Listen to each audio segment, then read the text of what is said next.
ইসলাম বিরোধী যারা, তাদের সামনে আসবে মালাকান আসওয়াদান আজরাকান, কৃষ্ণ বর্ণের দেহ, নীলাভ বর্ণের দুটো চোখ, গায়ের রং কালো, চোখের রং নীল। দেখতে কেমন লাগে?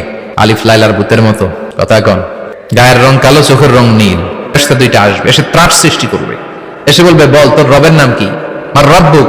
ইসলাম বিরোধী মুশরিক কাফের নাস্তিক এরা বলবে, আমি জানি না আমার রবকে, আমি জানি না।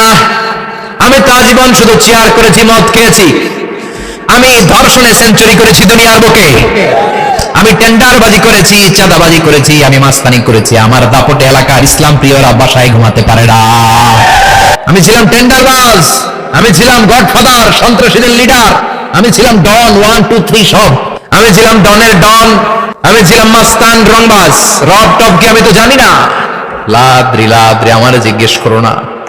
আবার প্রশ্ন করা হবে, মামা দিন, উত্তর ধর্মের নাম কি? বলবে লা আদরি, আমার কোনো ধর্ম নাই, আমার কোনো ধর্ম নাই, আমি শুধু মৌজ মাস্তিতে ছিলাম, আমি আনন্দ ফুর্তি করেছি, ইসলাম নিয়ে আমার মাথা ব্যথা ছিল না। আজীবন ইসলামরে আমি বাস দিয়েছি, চিল্লায় বলেন ঠিক কিনা? ইসলাম বিরোধীদের সাথে ছিল আমার চলাফেরা, আমার সব সাঙ্গপাঙ্গ ছিল গুন্ডা বদমাশ ইসলাম বিরোধী। রব কি, ইসলাম কি, এগুলো আমি জানি না। আমার এগুলো জিজ্ঞেস করো, ধর্ম কি আমি জানি না, আমি কিচ্ছু মনে করতে পারছি না।